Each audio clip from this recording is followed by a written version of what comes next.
So we'll get started. So Bill, as just a matter of course, Leaders and Legends, a program that was created to serve the community that's in the room. Business owners that don't always typically want to go to the mainstream chamber events, but would like to have peer-to-peer discussion with each other about employment issues and, inflation, which we talked about downstairs just a minute ago, or that's coming down, but the Fed might raise the rate again. We don't think they should. Whatever we're talking about here is really meant to be, peer-to-peer discussion. It's not a sales organization. This isn't a referral place. This is a chance to just be with other business owners that are dealing with the same kinds of issues that you're dealing with. And we appreciate the opportunity to provide this. The chamber does. And then this also gives Bill an avenue to kind of hear from, I'll call the lower middle market businesses of the world that don't typically dig into the chamber as hard unless they're on the board. So we thank you guys for coming. Bill and Ericka Cain. Bill wasn't feeling well, so had to leave. So we have an awesome program in store for you, and we were prepared for this certainly. So what I'd like to do, Bill, if there's anything you want to add there before I. So our in-kind sponsor, our beer sponsor, we should say this. Where's Andrew? He's not here today. D9, they're just traveling. He's D9. We appreciate Andrew, and we appreciate our caterer who. Line Trade Catering. Yeah. And then our in-kind sponsorship with the Cain Center for the Arts, which was appropriate for the night.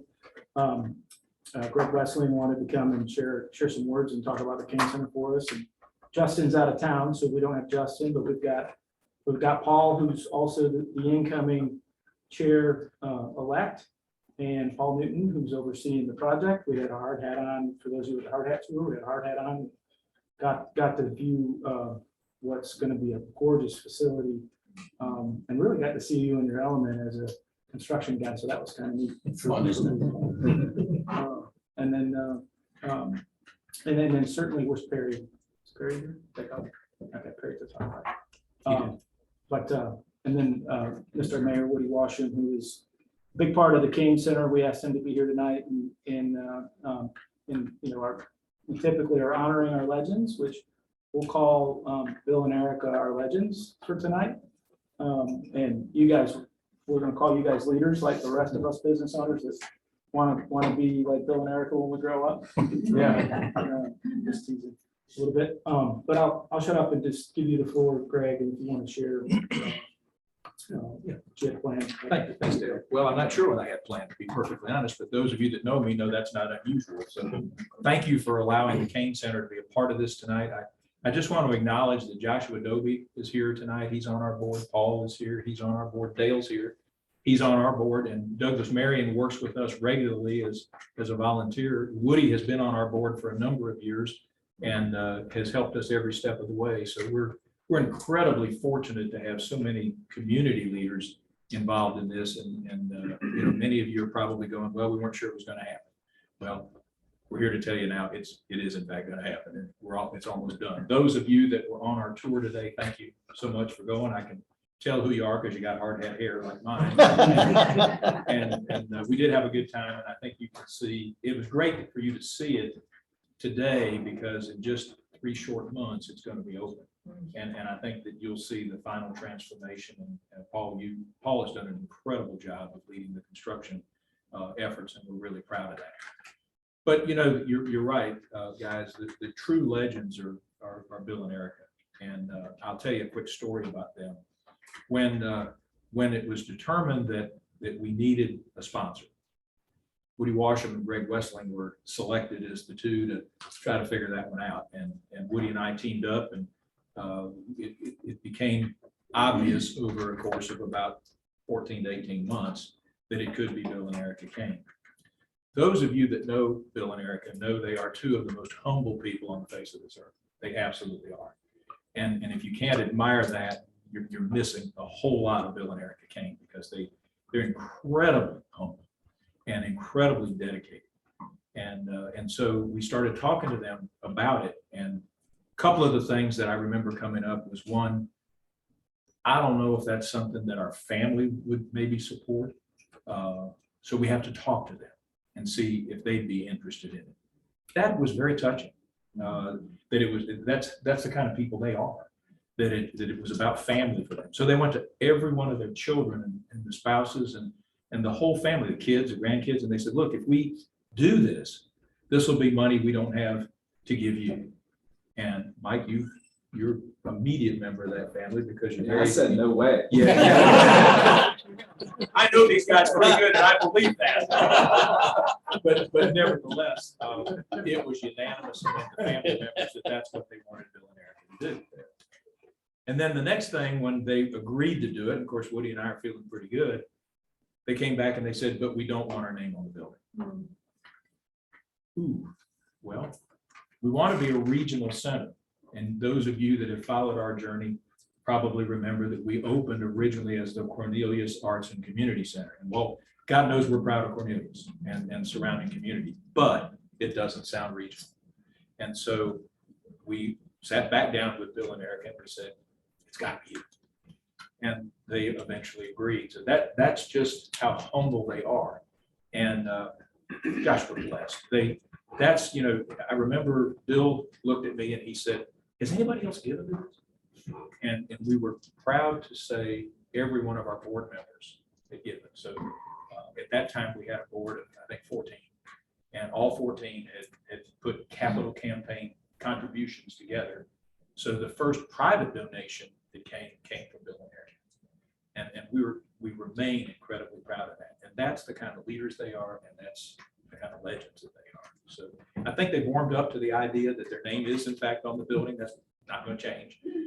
Next month, you'll actually see it in lights. And another funny story, those of you that drive by there, and I know a lot of you do, you remember when the part of the glass was out and it just said Center for the Arts?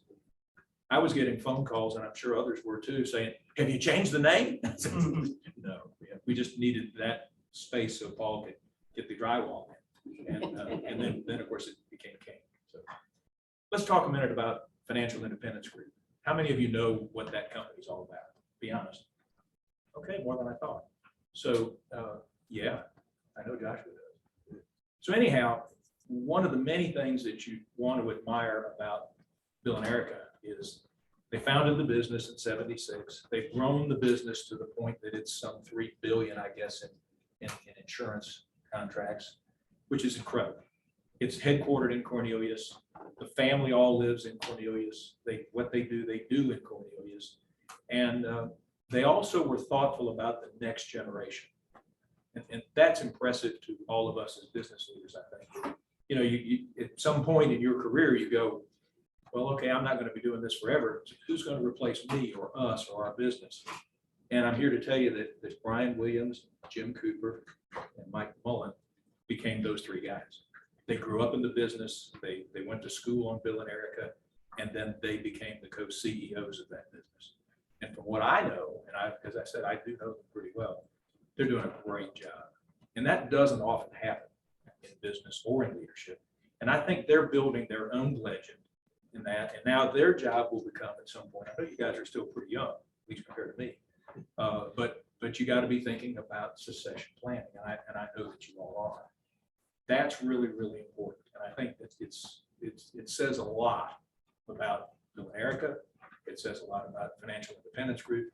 It says a lot about this community. I think we're blessed in many ways to have that kind of leadership amongst us. And we shouldn't take it for granted. We should be thankful. We should be supportive. And we should go to school on it. And I know you guys are going to give us a bit of a lesson tonight. So I'll turn it over to the three of you. And thank you for, they're also donors. I've noticed most of you are donors, and I see a couple that aren't. Need to talk. but many of you are, and listen, you don't know how much we appreciate that kind of support. One last that needs to be said. If you're familiar with art centers, they're really economic development engines if they're done right. And that's certainly what we have. Typically, they open with a lot of debt and they run a big deficit and they try their best to make ends meet. I am so proud to tell you tonight that when our center opens the first week of January, you'll have a $25 million center and it will be debt free. Well, we're humbled by that and we're appreciative of that. So now let me turn it over to the stars of the show. Gentlemen. I don't know about all that. Thanks, Greg. I guess where we'll start is a little bit on the personal front, then we'll get into the professional front and FIG. But I guess a couple more words about Bill and Ericka. They did want to be here tonight, and unfortunately, Bill wasn't feeling well once he got here, so they had to go back home. So do want to just let everybody know that they hate that they couldn't be here because without them, we wouldn't be sitting right here in front of you. There's no doubt about it. We say this all the time because we mean it. Every company talks about their culture, but at FIG, there's a really special culture, and it began with Bill and Ericka in the basement, which we'll get into here in a minute. But our culture is so special because of what they started, 46 years ago, and we're charged to carry that culture and really that passion and vision forward into the future. So, really appreciate everybody's time. We want to keep this very casual. Here, that's kind of how these things usually go. So if there's questions or anything like that we go over that you have about FIG, because I joke all the time, but I'm somewhat serious. It's taken me about 20 years to get my own mother to understand what I do, and I still don't think she quite understands at times. But I'm Jim Cooper, co-CEO, one of the partners of FIG. I've been with the firm for over 20 years now. Grew up here in Charlotte, North Carolina. Went to high school with this clown right here, actually. We graduated from Providence High. I went on to JMU, played college football there, moved back home. That's right, undefeated, moved back home because I'm a mama's boy. My parents still live out in Providence Country Club area, which is where we grew up. So it was actually helping to run a family business for about a year when I realized that that's not what I want to do with the rest of my life. And actually, one of the other guys that we went to high school, you'll learn that's a common theme at FIG and why the culture is so special. It's a tight-knit group of people who actually graduated high school with us. A guy by the name of Dave Jacobs was a year behind me, and he had just started on with this company called Fig. And I was like, what's Fig, a fruit? And he told me about this whole opportunity that was FIG, and that's how we started, 20 some odd years ago. So stepped out of the family business, and started at FIG, and kind of the rest is history. Married to my lovely wife, Jamie. We live right down Bethel Church off Island Forest Drive. We've got a 9-year-old son, Colin, who I got to go to his baseball practice after this. A 7-year-old daughter, Kayla, and a 6-year-old daughter, Colby. The girls are 13 months apart. They keep us on our toes. And we have a 14-year-old black lab, Bailey, and a 2-year-old black lab named Pepper. So that's me. I have a younger brother and sister. My younger brother actually works at FIG. I told you that'd be a common theme. He's one of our top sales guys, and my sister lives down in the Dilworth area as well. Yeah, Mike Mullan, obviously pretty similar story to Jim. Lucked into FIG in 2002, straight out of college, obviously born and raised here in Charlotte. Went to school at Chapel Hill, and there go Heels. Like most college kids, you move back relatively close to home. You don't really know what you're going to do, what industry you're going to go into. And I knew another guy that was already working at FIG. And back then, FIG was 10 to 12 people total. So very, very different size, very different opportunity. But, I distinctly remember interviewing with Bill and Ericka and their son, Bo, at that time. And, Bo in the interview was like, you can go and work at Wachovia back then or First Union, and you can make more money than we're going to pay you here, but you're going to play kind of the corporate game, climb the bank ladder. You're going to switch from bank to bank, and you're always going to be chasing that corporate opportunity. Or you can come here, and we're basically a startup back then, and you can make your own way. You can grow your own book of business with these products called annuity products, and see where you go and see how successful you can make it. So Jim and I bought into that dream. Been here 20 years. I did, as Greg said, I met my wife at FIG. By far the scariest day of my life was going in and telling Bill that I was dating his daughter and Bo that I was dating his sister. So Let's talk about that. Yeah. So thankfully it worked out, and and the rest is kind of history. But just a awesome blessing, awesome ride from a personal standpoint. Still married, obviously, 16 years to Caroline, 2 daughters, Morgan and Molly. They go to Pine Lake, 7th and 4th grade. When we're not recording though, we will tell you the actual story. Because it is great. It's a legend. First, Dale, Greg, thank you for having us here. We appreciate it. It's an honor to be amongst everybody here.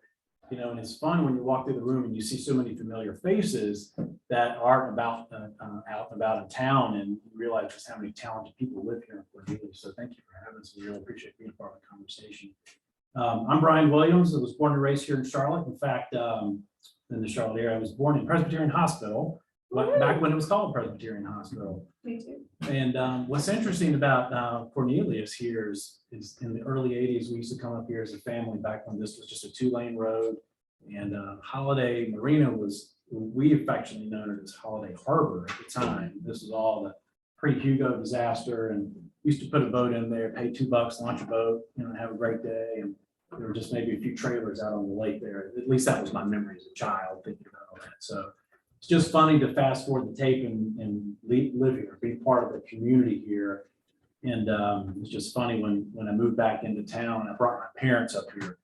They didn't know, we get off the exit and they had no idea where are we going, you know, because everything had changed since the last time they've been up here. And we pulled down onto to the road down there to Holiday.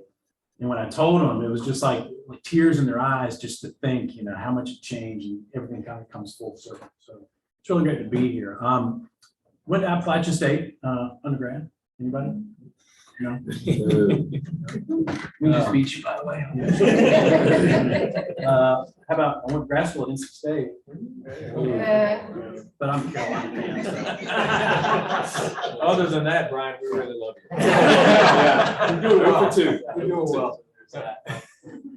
When I graduated Appalachian State, I worked for about 10.5 years for the state of North Carolina in an economic development type of initiative. At the time, the state was concerned about losing manufacturing and agriculture and some of the base staples that had made the tax base pretty healthy in North Carolina.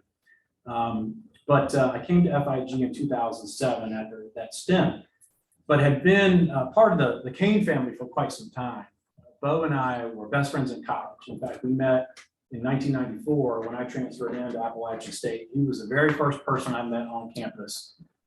We pledged the same fraternity together. We had so many, just thank God there wasn't social media and cell phones at the time, just so many stories that we had. And when we graduated, actually Bill and Ericka didn't hire him right after we graduated in 1996. Made him go work for a handful of months. And then after FIG got its first national contract, they brought Bo in and told him to really take that ball and run. So a couple of years later, we moved down here to Cornelius, and everything else is history from there. But, you know, for that 10 years, Bo would always just kind of, I'd come down here weekends, holidays, hang out, have a good time. But it was always just say, hey, come work, come down here and work. You know, got a good group of people. I saw these clowns and thought, no way, I'm not coming down to work. Those guys. But you know, always admired what was being built, and it was just fun to see. But I also didn't want to pollute a great friendship when you start working with someone that close. When he was diagnosed with lung cancer, you know, that kind of changes the game. When one of your best friends in the world has a terminal illness, there's just moments in life and reflections in life that you have about yourself and the environment that you're in. And so I chose to come down in 2007 as chief operating officer and just really kind of create some sort of you know, stability for Bo and maybe some peace of mind, and just to know that you know, some of his words to me where he just wanted to make sure that I was a part of the organization when it was all said and done, no matter what happened.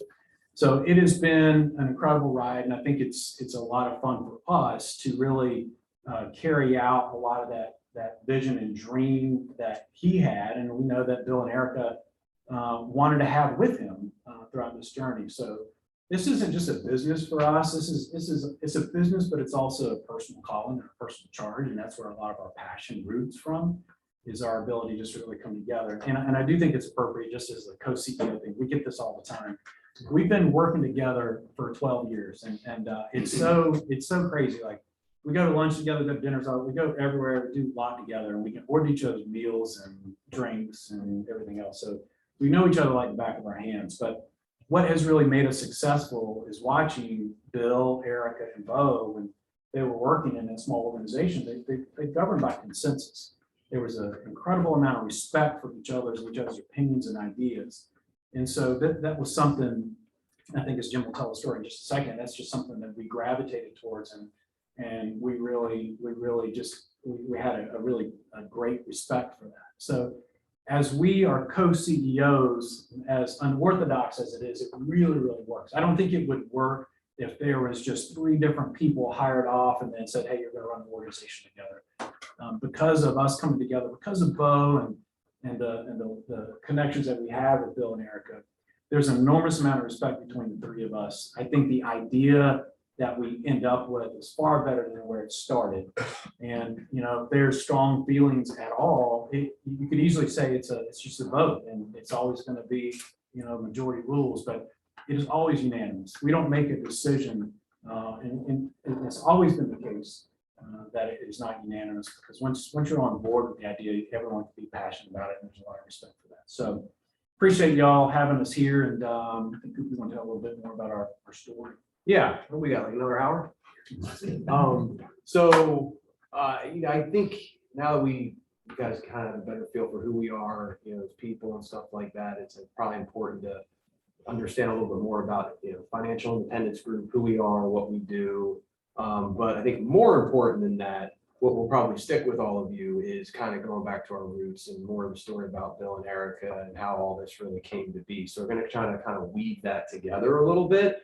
When you look at Financial Independence Group, our main focus is all things safe money investing, right? So fixed indexed annuities, life, long-term care, med sup, disability, that is our core business. And what we do is we act as the middleman between the major insurance company, everybody from A to Z. We represent over 80 of them now. So Allianz, Athene, Pac Life, I could go on, all the commercials you see when you're watching football on the weekends, all of those carrier product manufacturers, and then the independent financial advisors that actually sit down and help families with their retirement planning day in and day out. We are smack dab in the middle of that, right? So we exist for a lot of reasons, but the 2 big reasons why organizations like Financial Independence Group exist is when one of those carriers come out with a product, they need to spread the word.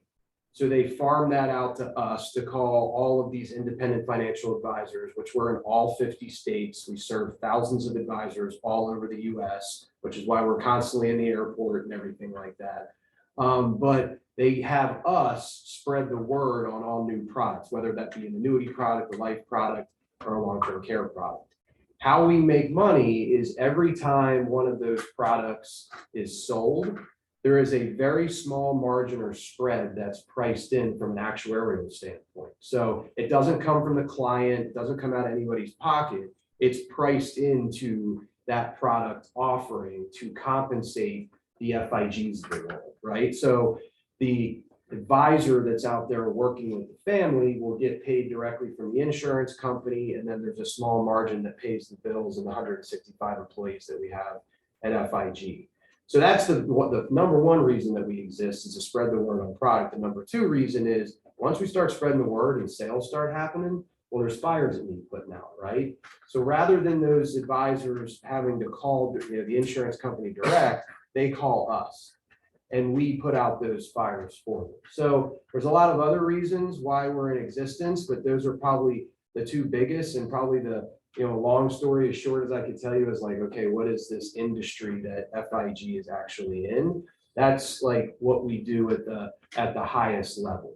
Now, where we have kind of differentiated ourselves throughout the years is really, how we make a living is when a product is sold. But at the end of the day, because we deal with independent financial advisors, they're all one prospect away from unemployment.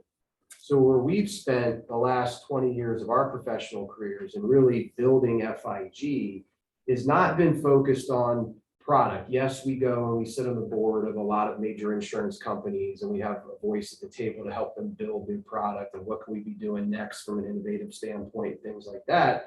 But we've really focused a lot of our time, efforts, and energy is really focusing on the things that keep those independent financial advisors up there. So we have a full service marketing division called All Points Media that does everything from help build logos to websites. We have a green screen studio that helps with radio shows and television shows and so on and so forth. They really help brand that advisor as the trusted advisor, in their neck of the woods. Then as they become branded in their area and they're doing more business, well, these are great salespeople, but all too often not the best business people. So we built out a full service resources of how to be better CEOs and business owners. So we've got Surge Business Consulting that we can actually come into their office and help them be better business owners and CEOs, not just salespeople. Then as that grows, we started adding on different divisions and things that kind of continue to build more value to the advisor and help them run more successful practices. Like as they grow, they're going to need more staff. So rather than farming that out to a third party, we brought that in-house. We have a full service talent division that helps hire people for all of our advisors all across the country. So I could go on, but the moral of the story about where our real value add is it's not, don't look at FIG as like a product wholesale organization.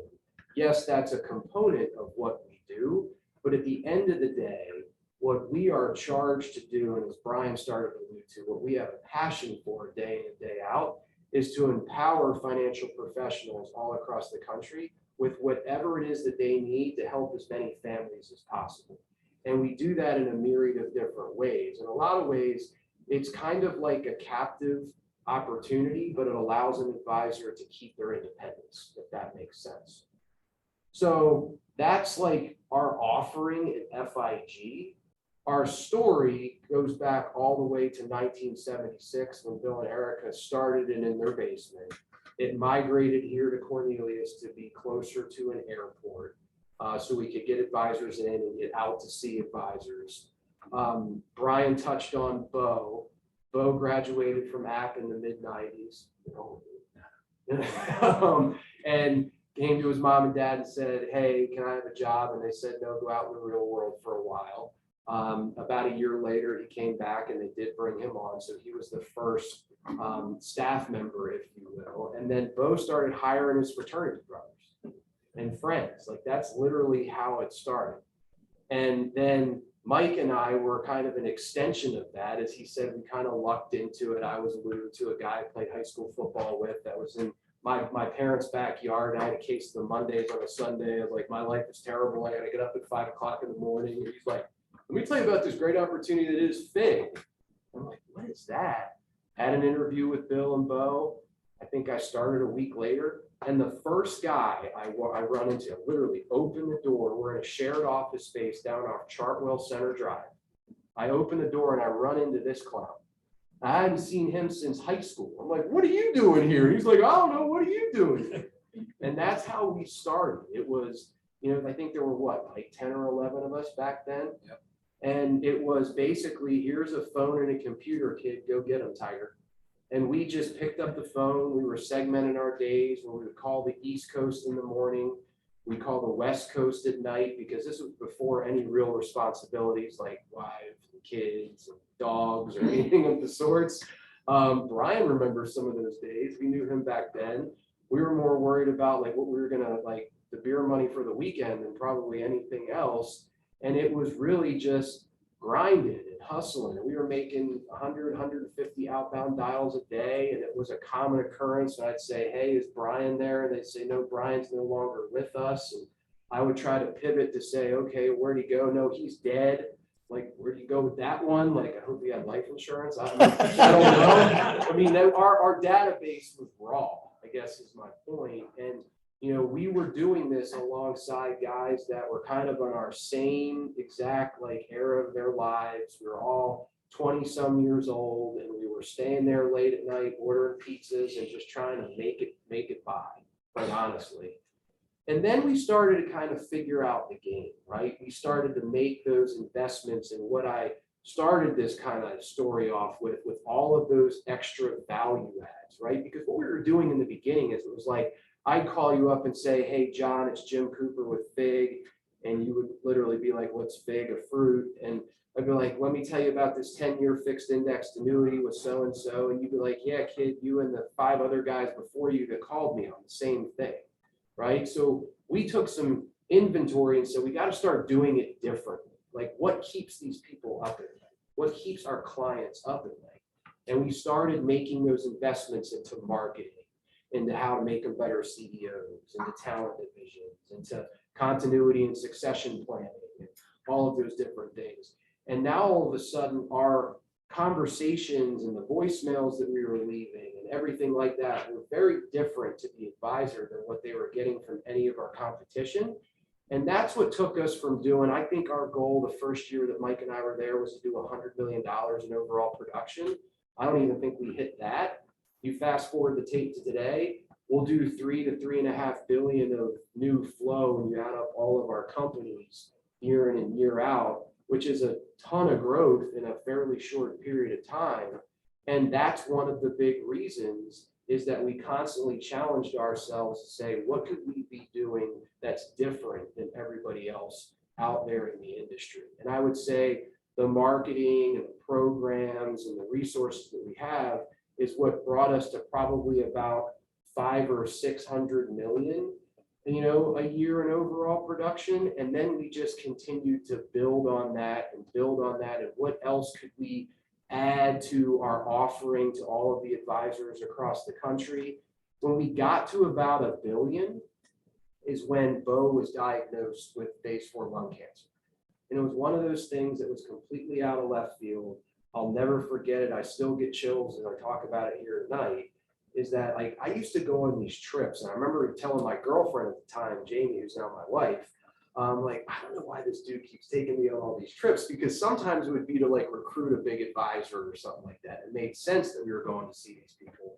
But other times it would just be like, hey, we're going to go play golf with the CEO of Allianz Life, and I want you to come with me, Coop. And I'm like, all right, I'll keep going. We get to play golf at these amazing places and go to these awesome dinners and meet all these fascinating people. And it was almost like Bo knew that there was going to be something that was going to happen there when it came to Mike, Brian, and myself, because he was constantly tasking us with different things that were well outside of our job description. And clearly, I don't think he ever thought what ultimately happened with him getting lung cancer and unfortunately passing away and everything like that was going to be the case. I think he probably thought he'd be playing more golf and we'd be doing his job for him, to be totally honest with you. But around that time when we felt like we finally caught our stride and we were one of, not the largest independent marketing organization in the country, which we probably are today.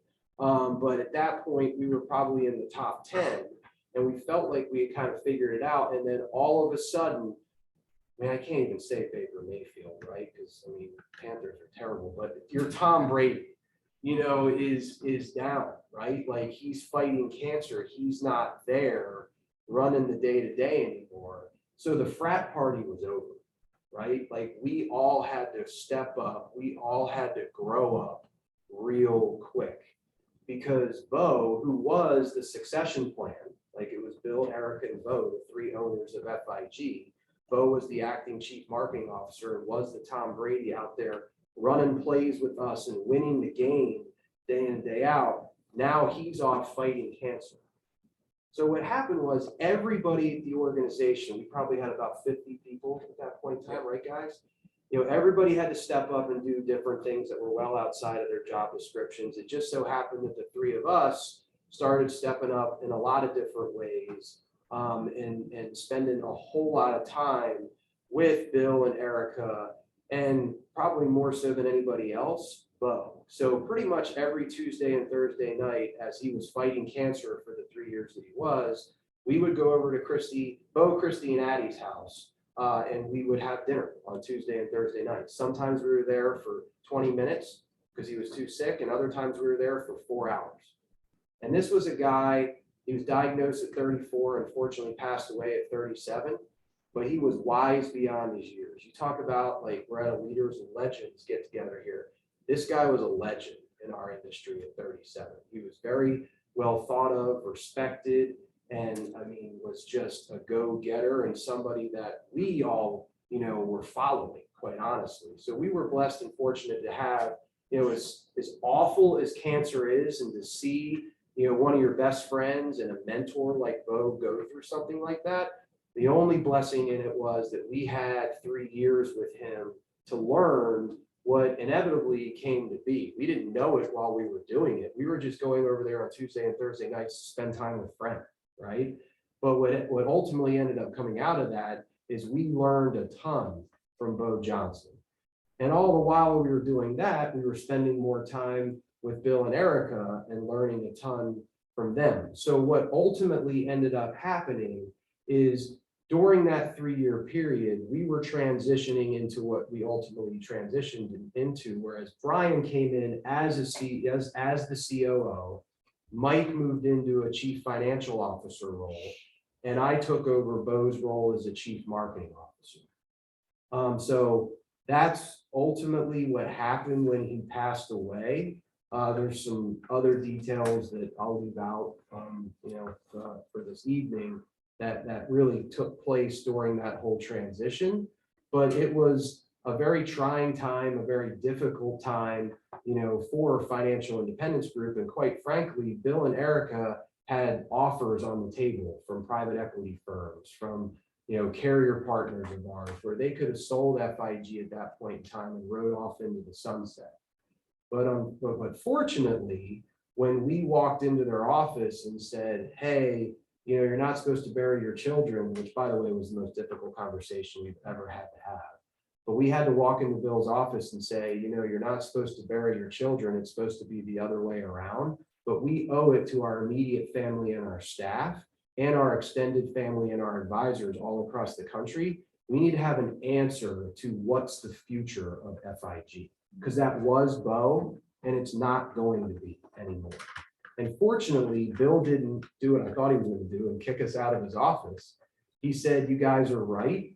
And maybe you thought that I wasn't paying attention over the course of the last 3 years, but you guys have stepped up in ways that I never even could have imagined, and never asked for one thing, a raise or a title change or anything like that along the way. So you guys are the succession plan. And that's when we got to work on it. And we bought into the firm 12, 13 years ago. I've been acquiring more stock since and became, let's call it, succession plan, or the next version of what FIG is going to be. And I've been running the company day in and day out ever since. So for the longest time, Brian was the COO, I was the CMO, Mike was the CFO. To Brian's earlier point, we've always led the company by consensus, because that's what Bill and Ericka taught us to do. And that's what we still are do today, and we plan to do for the foreseeable future.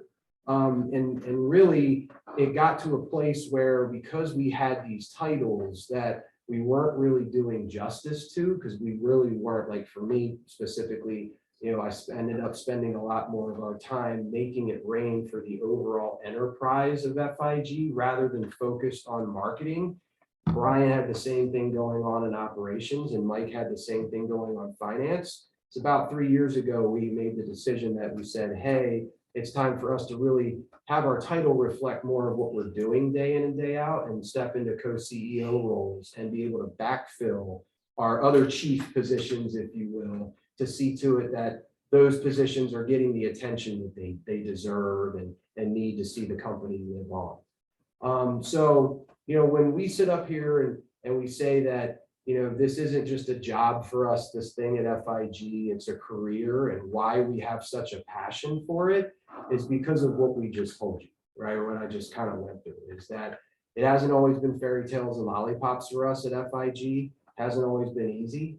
But what probably would have crippled most organizations, and losing a guy like Bo Johnson, who was the succession plan, didn't cripple Financial Independence Group. In fact, it actually made us come together and made us that much stronger. So that's really what is our driving force and our calling day in and day out, is we know that he's looking down on us and he's pretty darn proud about where we are today, but more importantly, where we're going to take this thing in the future. So Bill and Ericka gave us the keys really about 10 years ago. They're still very involved in the office every single day, but we're not going to let them down. We're not going to let Bo down. And really, our drive and motivation is to continue to grow Financial Independence Group and the family of companies that I guess I'll let you get into in a minute since I'm going so long on the story here.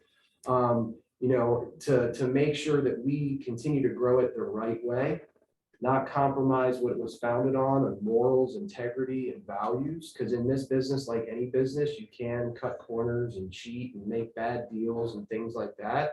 We tell our staff all day, every day, it's not a sprint, it's a marathon. We're in this thing for the long run, and we want to continue to grow it, but grow it the right way and hopefully hand it off to the next generation and the next generation to come.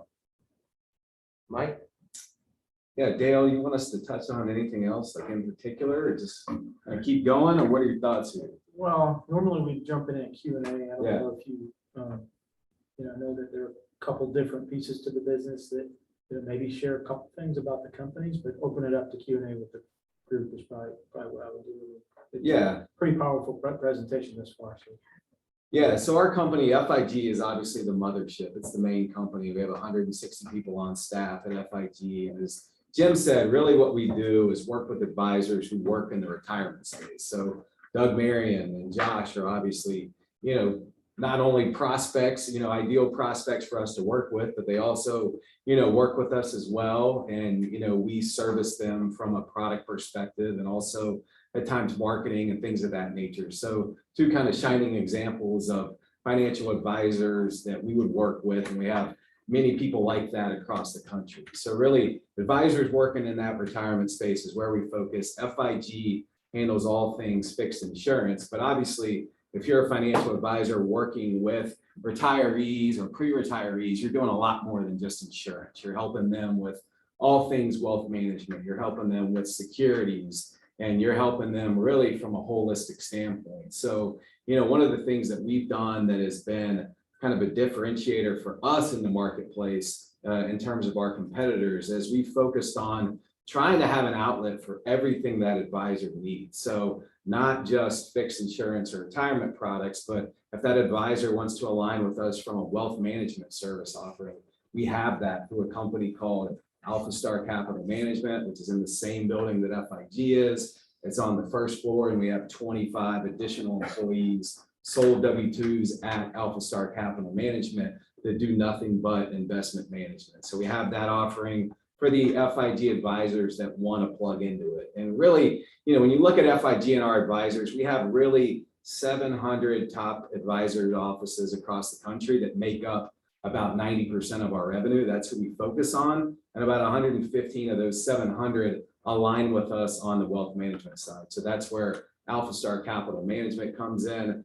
We also do some brokerage business or some wholesale business with securities products. So variable annuities, structured notes, kind of more complex products that you actually can put money at risk in. We wholesale those types of products through an outfit called Barnabas Capital, which is a company that we also own along with Bill and Ericka that kind of serves that niche. We do a little bit, we've started a new venture in the PNC space, so we can help advisors help their clients when it comes to home and auto and commercial insurance. And then the last thing that we do is we actually build national products with the insurance companies that they can take to market broadly and not just use FIG for that distribution, but really come up with kind of creative annuity or life insurance products that don't exist in the marketplace today that we can bring to life. So just additional ways that we can really, from a holistic retirement planning spectrum, surround that advisor with everything that they need, not just from products, but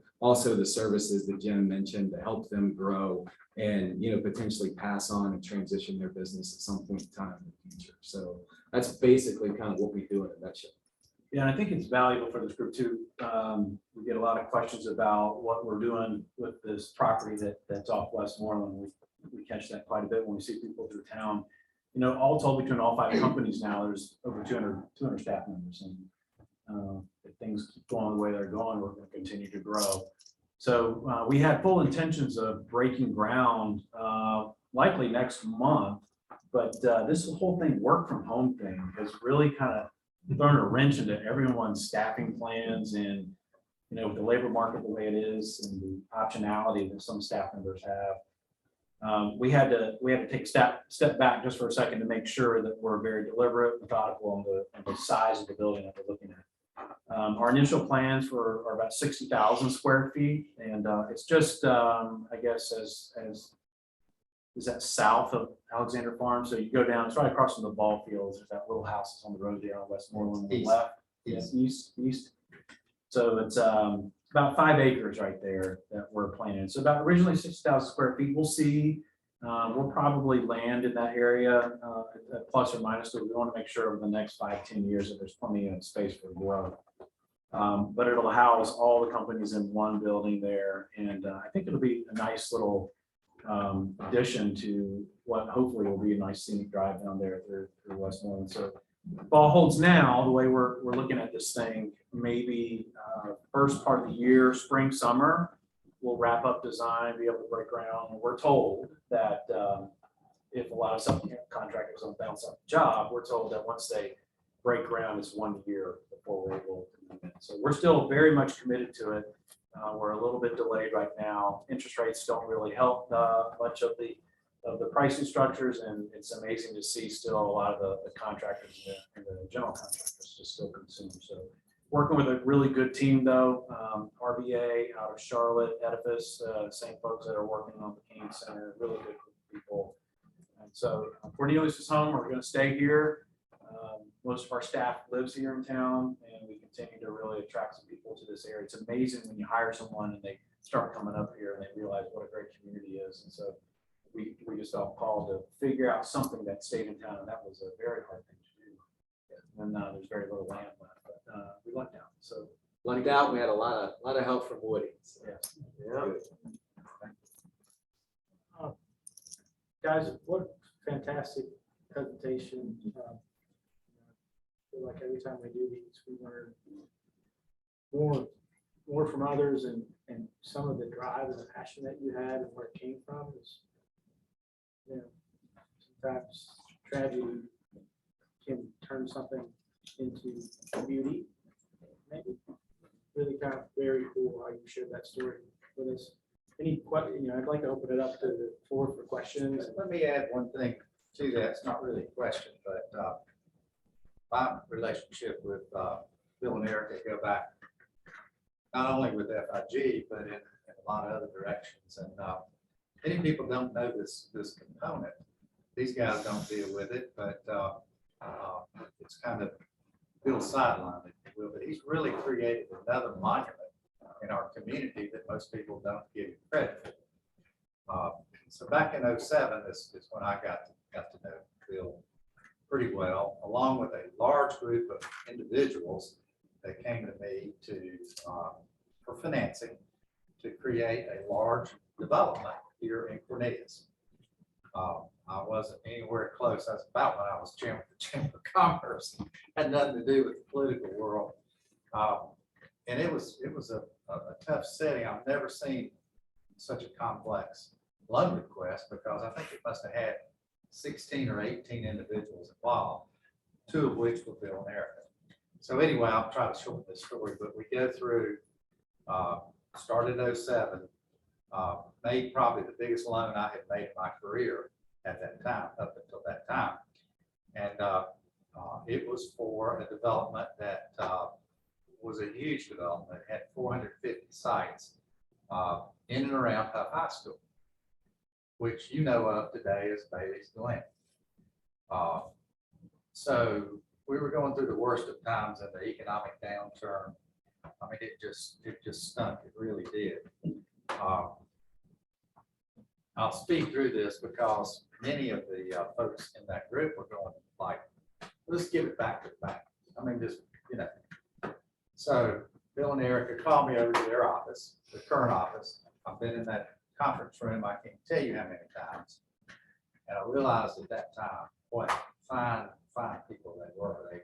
Their message to me was, you help us and we won't let you down. And again, this was the biggest loan in my career at that time. So I was a little nervous. And so sure enough, they took it over. They bought all the partners out, if you will, and created a whole new organization that was pretty much managed by an individual in our town that some of you have heard of. That's Jake Mullen. Well, Jake's got this reputation out and about. It's a pretty tough guy. But I tell you, he loves these two people like they were his parents. They are truly, he is so devoted to them. He's like I think they consider him their son from, another family almost. But Jake will not let them down. He made this thing happen through the worst of times. Even bought all the partners out. We got all that worked out through the bank, and very tough transaction, very scary transaction for them. They've never been in the real estate business before, but here we are today. It is truly a monument in our community to see what Bailey's Glen, the clubhouse, the forest, I'm telling you, people are moving out of the peninsula right and left to go to the forest.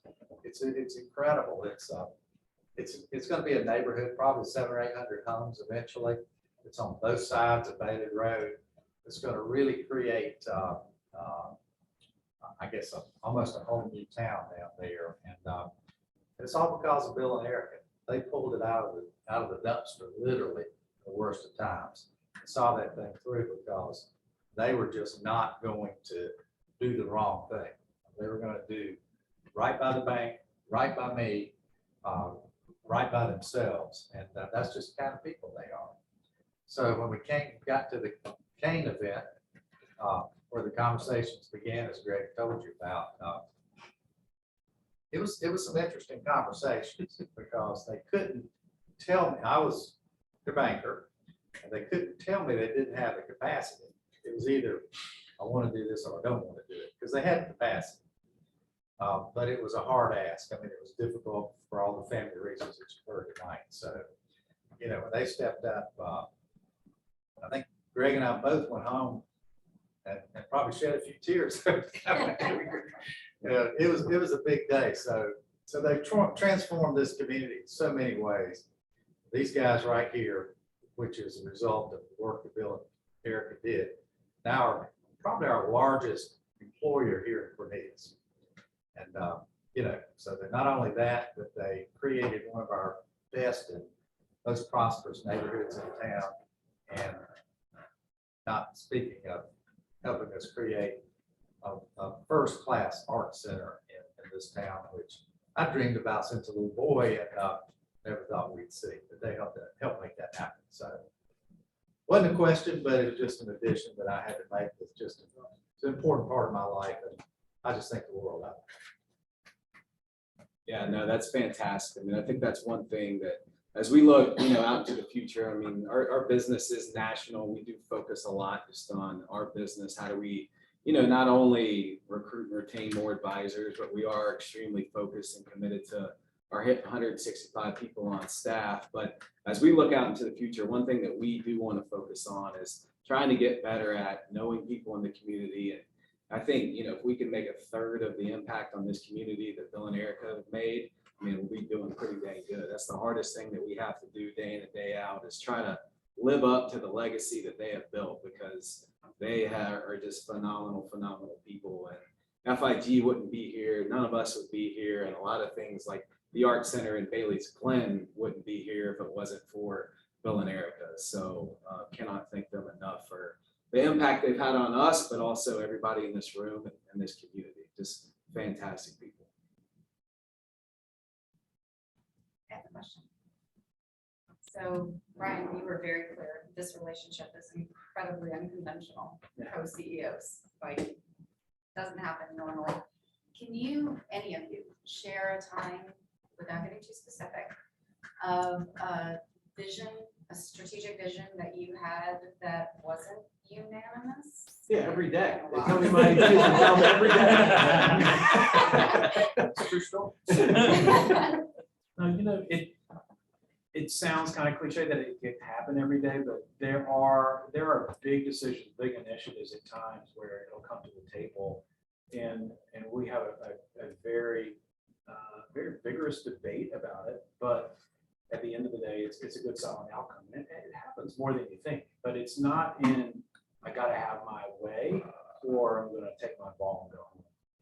there's just so much objectivity when we're looking at some of the things that we do, and just, you know, we care a lot about our business reputation in the space, and so we want to be very, very cautious about, you know, what impact we have on the decisions that we make. So it's great conversation. We're meeting three times a week. We carve out time to do that. Quarterly, we'll carve out maybe a full day just to kind of go through a laundry list of things, just to make sure we're on the same page. There's times where there's individual decisions made and they're pretty inconsequential, so we carry on. Major decisions are unanimous, always unanimous. And we've had decisions where one person just didn't feel really good about it, and that was respected, and we pulled it. So it's, again, I just don't think it would work in the everyday structure. You see a couple co-CEOs, and maybe that can work in some way, or some governance structure that's in some operating agreement works well, but this is truly unique. It's, I describe it to some of my other friends, and they're just like, how in the world does that even work?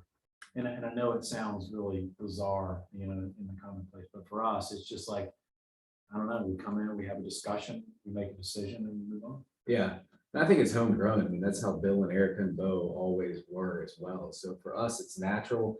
I also think it works because we're brothers, you know, whatever you want to call us. I mean, we can tell each other where to take it and where to go. And, you know, there's no punches pulled. And I think you have to have that type of relationship to be able to speak 100%, 1,000% freely, and to call, you know, each other some names at times, be like, what are you thinking? And just have those very heated, but very reasonable discussions at the same time, to where we all can just be 1,000% real with each other. And I think if you were in a more corporate environment and you're worried about, you know, what you had to say and all this type of stuff, it wouldn't work. But for us, I mean, we really are brothers, and Bill and Ericka and Bo are obviously all family. And, you know, I remember Ericka and Bo having a lot more heated discussions than we've ever had. So it's just, you have to have that type of relationship where you can, you know, say what you need to say, but, you know, the next morning come in and give each other a high five and just kind of move on with what needs to be done. And there's also a very distinct difference just in personality and style.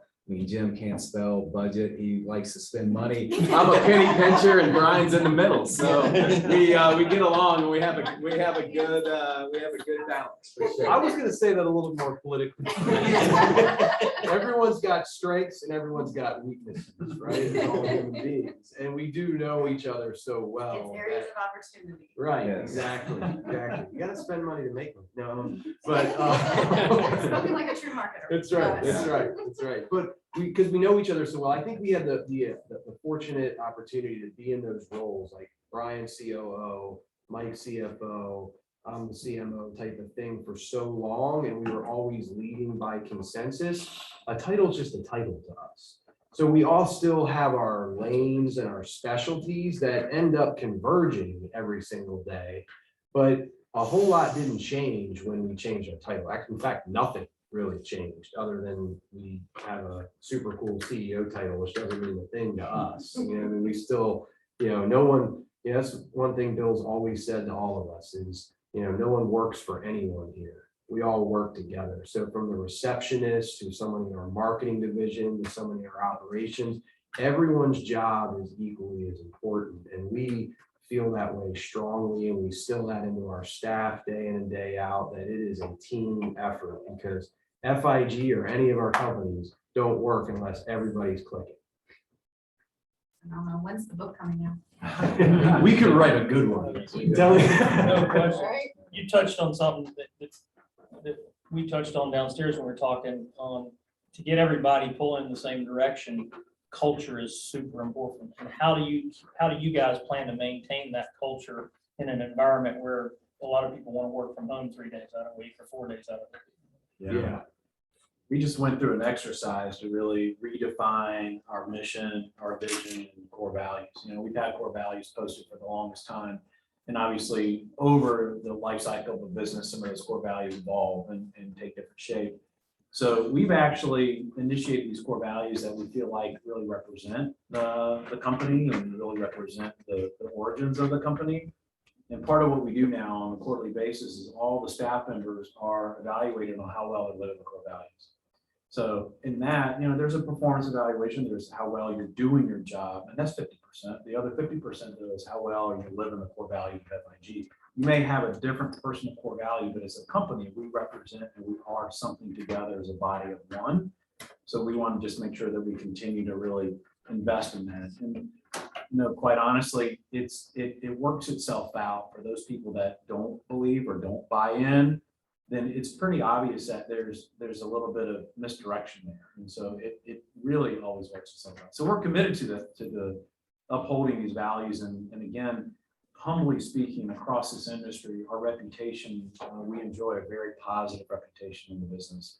And we hear that everywhere we go. And it's very, very flattering, very humbling. And yet it's a reality check. We want to make sure we preserve that along the way. So we take it pretty seriously and make sure that everyone does too. It's a big reason for the building too, is, the space that we're in now, we're kind of busting at the seams, and our training room's in a separate building than what FIG is in. And so the vision of the building is to build a place, and we spent a lot of time making sure we're not building a place that Brian, Mike, and Jim want. We're building a place that our staff wants. So spent the last 6 months surveys and meetings and study groups and things like that are important to make sure that we build it in a way that it's a place that they can look forward to coming to, work to, or to their career to, hopefully. So, that is something that we think will help with that. It won't solve all of it. We also spend a tremendous amount of time throughout the year when we're not on the road or, doing an FIG event or what have you. We take all of our leaders out to lunches and dinners. We take all of our departments out to lunches and dinners, because some of those individuals we've known for 20 years because they're like my brother or somebody went to high school with or whoever. But others, as we've grown, it's not always that way, and they don't know us as well either. So we get pretty purposeful about making sure that they get to understand who we are, not always just about business either, like as people. And that's, at the end of the day, what makes a culture. And then the last thing I'll say is those people that have been with us from the beginning and went through everything, that whole story that didn't cripple us, actually came together and made us stronger. Those people are a lot of the same people that we've empowered as leaders inside of our organization. And we've empowered them to lead certain teams inside of our organization. So it's not always just up to Brian, Mike, and Jim to see to it that the culture of FIG lives on and is strong. It's also an extension of that in our leaders that have been through all of that and can maybe remind people or explain to people who Bo was if they're brand new to the company, and take people through that story and understand why we have such a passion for what it is that we do day in and day out. Any other questions? Fantastic, guys. I just want to thank you for coming and speaking, and certainly missed Bill and Ericka, but you guys really crushed the story. So I want to say thanks for that. A little round of applause, I think.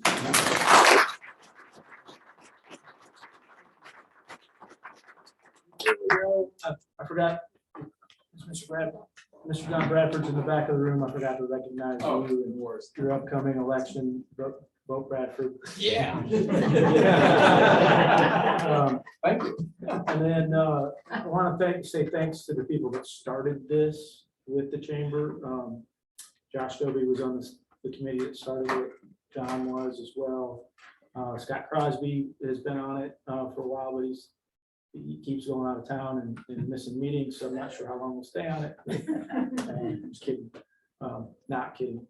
And then Charles Knox, and then certainly Susan Medlin, who's not with us today, has been a big part of it. We're also looking for other steering committee members that are interested in taking this forward.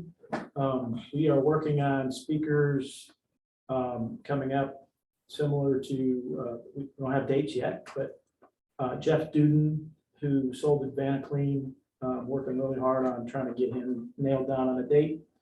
And we may do a panel that's specific to franchisors with Cat and Eccles that